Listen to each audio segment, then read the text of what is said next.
Hello, people. Arsenal win by 5 goals, 3 points, pure dominance, and yet Arsenal fans are not smiling. I don't go with that foot. Turning centre backs into right back. Odegaard, what are you doing? Serious?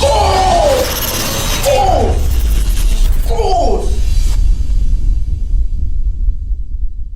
Now, there are 4 major talking points in Arsenal's pure dominance over Leeds at the Emirates. First on the list, Gyökeres finally scores a Premier League goal. And he didn't just score one, he scored 2 goals. Listen, today's performance, I saw that Leeds are not a very big opponent for Arsenal Football Club. So it was a very good game for Gyökeres to start his goals in the Premier League. Well, I came here to hate watch, but and I thought today was going to be a good day for me, but it wasn't. It's all happiness for Arsenal fans because they won in their second match. First match, they did well. Something that I've noticed is that they have to win by any means necessary. It doesn't matter. They don't need to necessarily play good football. They just have to get a 3 points. Listen, one thing that you need to understand is that we've been playing nice football since Arsene Wenger. What did that win us? Nothing. Time and time again, we go away from home and then we get bullied by Man United. That's true. But now, even when we don't play at our best, we're able to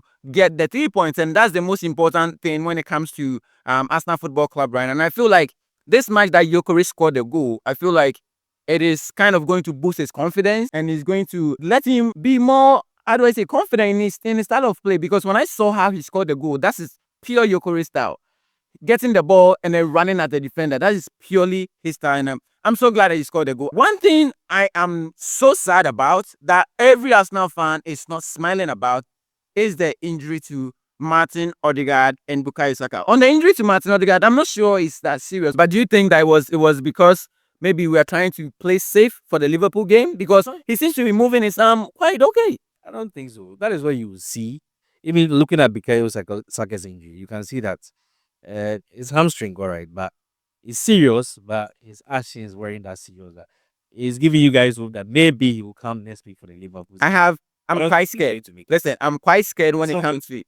I'm just scared when it comes to Saka because Saka's own looks more severe as compared to Odegaard's. Odegaard's own is his shoulder, and for shoulder, I think they could put some stuff, some stuff on it for him to play, but not hamstring. I think that's a big blow for Arsenal's football club, especially when we go away to Anfield. Can be serious. Definitely, he'll be dropped, and then they're going to say that he'll be out for 2 months, which I would like to. Listen, as a very big hater of Arsenal Football Club, this dude over here, he would prefer that all our players or our star players go on injury. He would prefer that Saka never returns. He would prefer that Odegaard never returns. And he would prefer that we lose, but that's not what we are looking at. I'm just hoping that it will not be a long-term injury, something that he can return early. And I'm just hoping so because already this is the beginning of the season and we've already lost Kai Havertz. Right now, Saka. And we have other players that are on injury as well. So it's a tough position. I think even Timber was not fit. He came back not long ago. And I feel like although we have double in every position right now, I think Noga too is injured. Double in every position right now. But come on, first choice is first choice. Saka is Saka. Nobody can play like Saka. The goal he scored today shows you why Saka is Saka. Like, how many players are going to play that kind of shot with their weaker foot? It's rare to find. What is your take on Gyökeres being the main penalty taker for Arsenal Football Club? I don't mind. He's a striker. He's a centre forward, and that was a good choice from Arteta. Do you remember how we lost the league title by 2 points? Exactly. It was against West Ham. We had a penalty. Saka missed that penalty. I cannot forget that. I think that was a good choice from Arteta. Let's talk about the performance of the 15-year-old Max Dalman. It wasn't that bad. That much. Weeks ago, they were calling him Messi. No one called him Messi. No one called him Messi. You people are letting now. If you watch our friendlies where he played,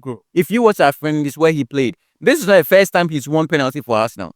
If you watch our friendlies, he's so quick and tricky with his feet that if you don't take it, you just force his power. And listen, for a 15-year-old to be playing like that, we saw how he was going with his man 1v1. It's normal. Do you have a foul play? Chelsea does not have a 15-year-old who plays like him. Don't compare it to any of our players. Okay, good. Because you don't have it. That is the point. We have, anyways, mention one. We have Ibrahim Rabat. Has he ever even started for your team?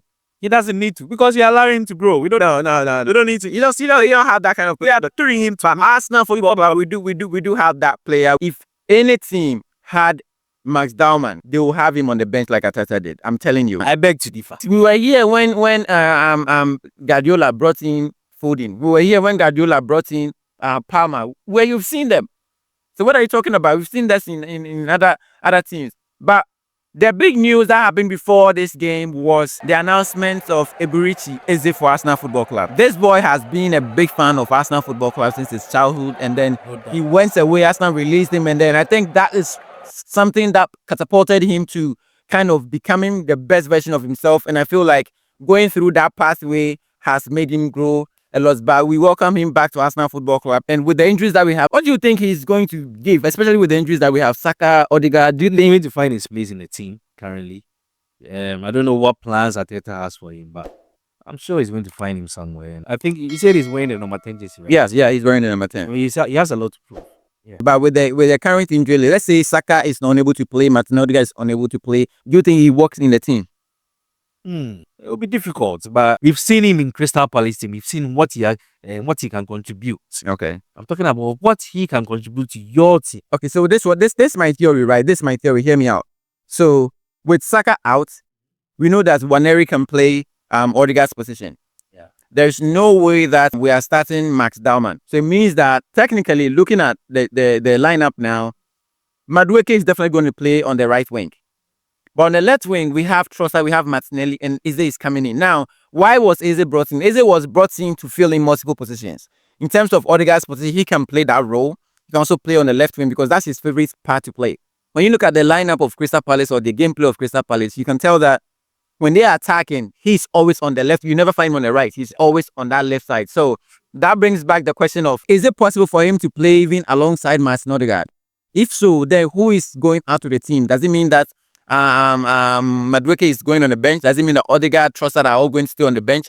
If that's what it means, then it means that we're going to have about 3 players in our starting lineup, 3 new players. Exactly. Gyökeres, Zubimendi, and then Eze. I wish the news for the injuries actually come out so we know if Saka is out, and if he's out, how long he's going to be out, and then Odegaard as well. And this is the second hamstring he's had. Exactly. Last season he had a hamstring, he stayed out for 3 months. So what are you expecting? I'm expecting that if the hamstring, he's definitely going to miss, let's say, give or take, he's definitely going to miss about 6 matches, 6 Premier League games, which will be big because if you look at our upcoming 5 games, they are no easy games, right? And when Arteta signed Madueke, we're all complaining, why are we signing Madueke? But I feel like if Saka is out on injury, that will prove a point that Arteta made a very smart move signing Madueke, because as soon as he switched position to the right wing, we saw him actually doing something more than when he was on the left. Oh, yeah, it's true. Hopefully, even if Saka is out, we're still going to have a very good team facing Liverpool. What is your prediction for Arsenal versus Liverpool at Anfield? Anfield. Yes. Interesting. So it's a big loss for us, straight up. There's no hope for you. Give it up. Go and defend and expect a loss. Listen, one thing that I know my club can do is that we are very good when it comes to defending. And with the kind of attack that we have, if we get Gyökeres running at the defender, I feel like something can happen. And I'm not completely ruling us out because of the injuries that we have with Odegaard and Saka. I feel like we are still going to put up a very good fight. But listen, I'm not giving us now a very big chance because let's be real. That you can be a fan of football, of a football club, but at the same time, you have to be very objective when it comes to it. Liverpool are right now flying. When you look at their gameplay against, would they play Wolves, right? The way they played. But I also feel like they're not really feeding Salah like they used to, because now they have like top guns in front who can also do what Salah does. They can dribble, they can run with the ball. So I feel like the gameplay is going to be very difficult. That was their first game, so let's wait and see against you guys.